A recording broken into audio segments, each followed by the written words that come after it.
आप सबको डॉक्टर रजनी रमन झा, सह आचार्य संस्कृत विभाग, राजकीय महारानी सुदर्शन कन्या महाविद्यालय बीकानेर का नमस्कार स्वीकार हो।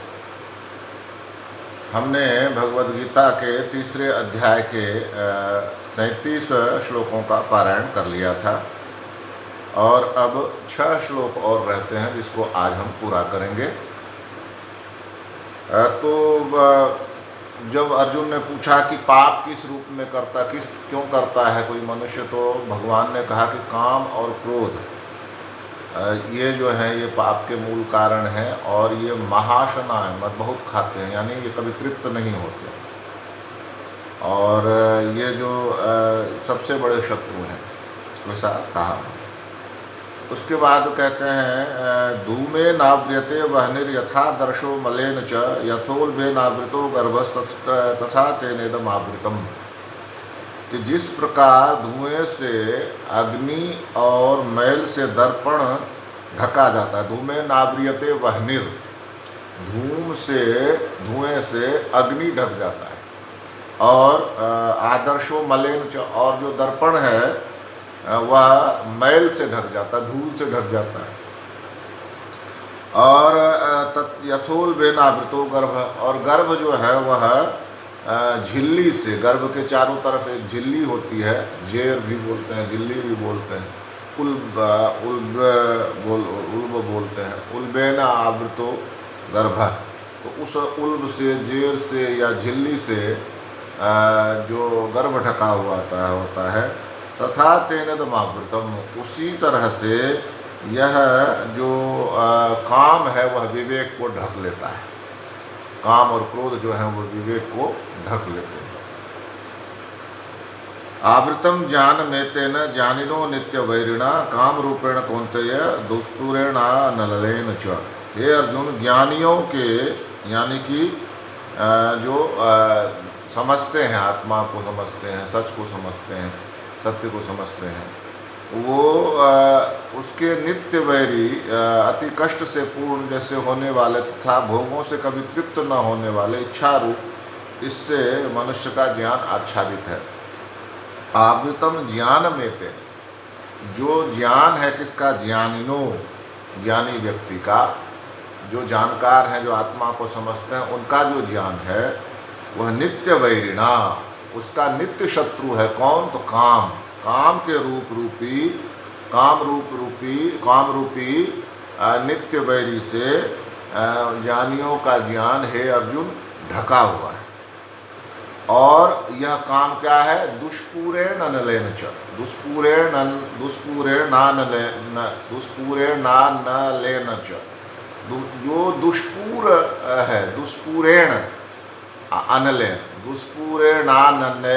दुष्पूरेणानलेन च, जो दुष्पूर है, यानी जिसको पूरा नहीं किया जा सकता। ये ऐसा अग्नि है जिसको आप कभी भी संतुष्ट नहीं कर सकते, पूर्ण नहीं कर सकते। इसमें घी पर घी डालते जाएंगे तो अग्नि जो है वह और धधकता ही रहेगा, कभी ख़त्म नहीं होगा। तो इसी तरह से यह काम रूपी जो अनल है वह दुष्पूरे नानलेन च, वह नानलेन च, दुष्पूरे नानलेन च, वो जो दुष्पूर्व जो है, कभी समाप्त नहीं होने वाला जो अनल है, वो काम, वो अनल के समान है काम। और वह ज्ञान का नित्य वैरी है, वह बड़ा शत्रु है ज्ञान का। तो ज्ञानियों के ज्ञान को वह ढक लेता है। पहले कहा था ना कि जैसे धुएं से अग्नि और धूल से जो है दर्पण और जेर से, झिल्ली से गर्भ ढका रहता है, उसी तरह से यह जो विवेक है उस काम और क्रोध से ढका रहता है। फिर आगे उसी को कहते हैं कि ये जो ज्ञानियों का ज्ञान है, जो वो जानते हैं सत्य के बारे में, लेकिन ये जो कभी समाप्त न, कभी पूरित न होने वाले अग्नि के समान जो काम है, उसके द्वारा वह ज्ञान ढक लिया जाता है, क्योंकि यह काम जो है उस ज्ञान का नित्य वैरी है, नित्य शत्रु है, हमेशा उसका शत्रु है, ऐसा भगवान कृष्ण ने कहा। देखिए कई बार उच्चारण करने में कितनी दिक्कत आती है। दुष्पूरेणा नलनेन, दुष्पूरेणा नलेन च, दुष्पूरेणा नलेन च, दुष्पूरेणा नलेन च। आप लोगों को भी इस तरह का अभ्यास करना चाहिए। तो संस्कृत में ऐसे ऐसे शब्द ऐसे मिलते हैं कि बोलने में बहुत लड़खड़ाहट हो जाती है, तो उस पर अभ्यास करना चाहिए। दुष्पूरेणा नलेन च, दुष्पूरेणा नलेन च, दुष्पूरेणा नलेन च, दुष्पूरेणा नलेन च। तो इस तरह से क्या इसका संधि विच्छेद क्या होगा? दुष्पूरेण अनलेन च। तो दुष्पूरेण का जो न का अ है वो अनलेन के अ से मिलकर आ हो गया। तो दुष्पूरेणा नलेन च, दुष्पूरेणा नलेन च, दुष्पूरेणा नलेन च। यह न और न लगातार है ना, इसलिए उच्चारण में बाधा हो रही है। अब आगे कहते हैं इंद्रियाणि मनो बुद्धि रस्याधिष्ठान मुच्यते एतैर्विमोहयत्येष ज्ञानमावृत्य देहिनम्। ये इंद्रियां, मन, बुद्धि इस काम के वासस्थान हैं, अड्डे हैं। अधिष्ठानम उच्यते। ये जो काम है, जो कि आदमी को काम और क्रोध जो गलत कर्म के लिए प्रेरित करते हैं, उसका जो अधिष्ठान है, अड्डा है, जहाँ वो निवास करता है, वह है इंद्रिय, मन और बुद्धि। एतैर्विमोहयत्येष ज्ञानम आवृत्य देहिनम्। यह काम इन मन, बुद्धि और इंद्रियों के द्वारा ही ज्ञान आच्छादित करके, यह काम क्या करता है कि जो इंद्रियां हैं, जो मन है और जो बुद्धि है, इनके द्वारा यह जो है विमोहयत्येष, यह ज्ञान को विमोहित कर देता है। ज्ञानम आवृत्य देहिनम, देही के ज्ञान को आवृत्त कर दिया करता है, और उसको, देही को विमोहित करता है। इंद्रियां, मन, बुद्धि, इसी में काम का वास होता है। तो वह इंद्रिय, मन और बुद्धि के द्वारा ज्ञान को, देही के ज्ञान को, व्यक्ति के ज्ञान को आवृत्त कर देता है, उसके विवेक को आवृत्त कर देता है, ढक देता है। और इसके बाद, ढकने के बाद क्या करता है कि वह देही को बार बार मोहित करता रहता है, यानी उसको सही गलत का विवेक उसका समाप्त कर देता है। तस्मात् त्वमिन्द्रियाण्यादो नियम्य भरतर्षभ प्राप्मानं प्रजहि ह्येनं ज्ञान विज्ञान नाशनम। इसलिए है अर्जुन, तू पहले इंद्रियों को वश में करके इस ज्ञान और विज्ञान को नाश करने वाले इस पापाचारी काम का नाश कर।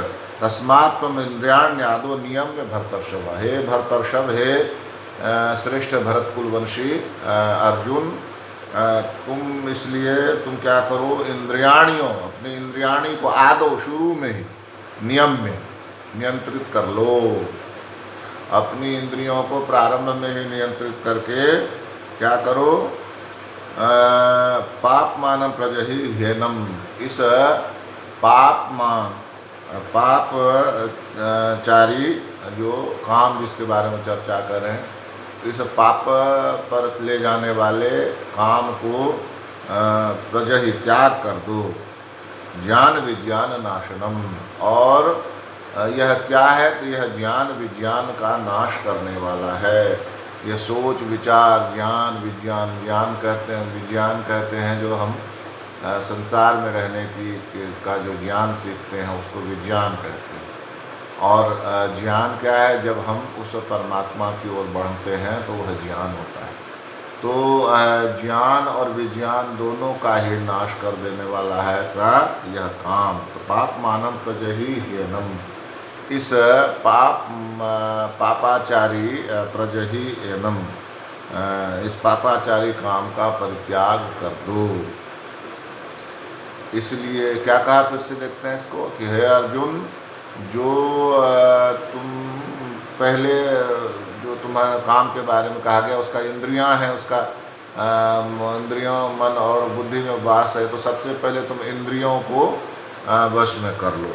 और उसको जब वश में कर लोगे तो ये ज्ञान और विज्ञान को नष्ट करने वाला जो यह काम है, उसका तुम फिर प्रजहि ह्येनं, उसका तुम त्याग कर सकते हो, त्याग कर देना।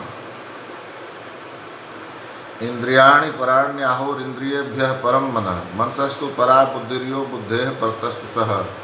इंद्रियों को स्थूल शरीर से पर यानी श्रेष्ठ, बलवान और सूक्ष्म कहते हैं। इंद्रियां जो हैं वह शरीर से सूक्ष्म है, अश्रेष्ठ है। श्रेष्ठ जो सूक्ष्म होता है वह श्रेष्ठ होता है। और इंद्रियेभ्यः परम मनः, और इंद्रियों से भी परे कौन है? वह मन है। मनसस्तु परा बुद्धि, मन से वह बुद्धि और श्रेष्ठ है। और यो बुद्धे परतस्तु स, और बुद्धि से भी जो परे है वह आत्मा है। इंद्रियाणि पराण्याहु, इंद्रियां जो हैं श्रेष्ठ हैं, सूक्ष्म हैं। किससे? स्वाभाविक शरीर से श्रेष्ठ है। और फिर मन जो है इंद्रियों से श्रेष्ठ है, बुद्धि मन से श्रेष्ठ है, और आत्मा जो है वह बुद्धि से भी श्रेष्ठ है। इस बात को समझो, इंद्रियों पर ही मत टिके रहो। एवं बुद्धे परम बुद्ध्वा संस्तभ्यात्मानमात्मना यही शत्रु महाबाहो काम रूपम दुरासदम। इस प्रकार बुद्धि से अतिश्रेष्ठ आत्मा को जानकर, एवं बुद्धे परम बुद्ध्वा, इस बुद्धि से परे पर श्रेष्ठ आत्मा को जानकर, संस्तभ्यात्मानमात्मना, और आत्मा से ही आत्मा का स्तंभन करके अर्थात आत्मा से आत्मा को करके मतलब यह समझ ले कि हाँ आत्मा जो है वही सबसे बड़ा है, तो मन और बुद्धि उसी में समाहित है। तो यही कहते हैं कि आत्मा से आत्मा को संस्तंभित कर दिया, अर्थात यह समझा दिया कि आत्मा सबसे बड़ा है, अपने मन और बुद्धि को उसमें समाहित कर दिया। तो एवं बुद्धे परम बुद्ध्वा संस्तभ्यात्मानमात्मना जहि शत्रु महाबाहो। हे महाबाहो अर्जुन, जो यह काम रूपम दुरासदम, यह काम रूप जो दुर्जय शत्रु है, इसका बड़ा कठिनाई से जिसका नाश हो सकता है, बड़ी कठिनाई से, इस काम रूप दुर्जय शत्रु को तुम क्या करो? जही, मार डालो, नष्ट कर दो। यह तो तुम समझ गए कि एवं बुद्धे परम बुद्धा, कि यह बुद्धि से जो परे आत्मा है, तो उस आत्मा को अपने आप ही मन और बुद्धि को समाहित करके, आत्मना, मन और बुद्धि को एकाग्र करके, संस्तभ्या, अपने और आत्मा को निश्चित करके, जब यह समझ ले कि मन और बुद्धि से परे वह आत्मा है, तो मन बुद्धि को उस आत्मा में समाहित कर दे। तो समाहित करने से क्या होगा कि वह आत्मा सर्वश्रेष्ठ है। तो आत्मा के द्वारा आत्मा का, मन और बुद्धि जब आत्मा में समा जाएगा, तो आत्मा के द्वारा ही तो आत्मा का संस्तंभन करना हुआ, यानी उनको उसको टिकाना हुआ, उसको दृढ़ करना हुआ। तो जैसे आत्मा को बड़ा माना किससे? मन और बुद्धि से। तो मन और बुद्धि से बड़ा माना तो कहा कि तो उसको फिर बांधेगा कौन? मन और बुद्धि तो नहीं बांध सकता, क्योंकि मन और बुद्धि से तो आत्मा जो है बड़ा है। तो आत्मा से ही आत्मा बांधा जाएगा। जैसे हम कोई काम नहीं करना चाहें तो हम ही उसको तय कर सकते हैं कि कोई काम नहीं करना चाहे। कोई यदि कराएगा तो वो बलपूर्वक ही कराएगा, काम करना है या नहीं करना ये हमें तय करना। उसी तरह से आत्मा को दृढ़ करना आत्मा का ही काम है। तो उसमें क्या होता है कि वह आत्मा जो आत्मा को दृढ़ करना है, उसमें मन और बुद्धि उस आत्मा में शामिल हो जाते हैं, समाहित हो जाते हैं, एकाग्र हो जाते हैं। तब आत्मा स्वयं को संस्तंभित कर लेता है, रोक लेता है। यही इसमें कहना है। फिर से इसको समझिए कि मन और बुद्धि, इनसे बड़ा बताया आत्मा को, तो ये तो दोनों उसको रोक नहीं सकते। तो रोकेगा कौन? आत्मा रोकेगा। आत्मा कैसे रोकेगा? जब मन और बुद्धि उसमें एकाग्र हो जाएंगे, समाहित हो जाएंगे। अन्यथा मन और बुद्धि जब तक चंचल बने रहेंगे तब तक वह आत्मा वश में नहीं आएगा। तो इस वश में तो कहने का अर्थ यह है तब तक उसकी समझ नहीं बनेगी। यही वश में करना है, यही संस्तंभन है। इसलिए मन और बुद्धि को आत्मा में संस्तंभित करके आत्मा के द्वारा ही आत्मा को जुड़ कर लिया जाए, आत्मा की समझ बना ली जाए। यही कह रहे हैं परम बुद्ध। इस प्रकार से ऐसा जब आप करेंगे, जैसे ऐसा जब कोई करेगा तो कहते हैं जही शत्रु महाबाहो काम रूपम दुरासदम। तो जब आत्मा में आत्मा दृढ़ हो जाएगा, आत्मा से आत्मा दृढ़ हो जाएगा, तो काम रूपी शत्रु जो है वह मारा जाएगा। तो यही कह रहे हैं अर्जुन को करने के लिए, हे अर्जुन, ये जो काम रूपी शत्रु है, दुर्जय शत्रु है, इसको तुम मार डालो हे महाबाहु अर्जुन। ओम तत्सदिति श्रीमद्भगवद्गीतासु उपनिषत्सु ब्रह्म विद्यायां योग शास्त्रे श्री कृष्णार्जुन संवादे कर्म योगो नाम तृतीयोध्यायः। ओम तत्सदिति श्रीमद्भगवद्गीता रूपी उपनिषद में ब्रह्म विद्या जिसके में बताई गई है, ऐसे योग शास्त्र में श्री कृष्ण और अर्जुन के संवाद में कर्म योग नाम का तीसरा अध्याय इस प्रकार पूर्ण होता है। इस प्रकार से हमने भगवद गीता के दूसरे और तीसरे दोनों अध्यायों का पारायण किया। अब आगे हम किसी दूसरी पुस्तक का पारायण करेंगे। धन्यवाद।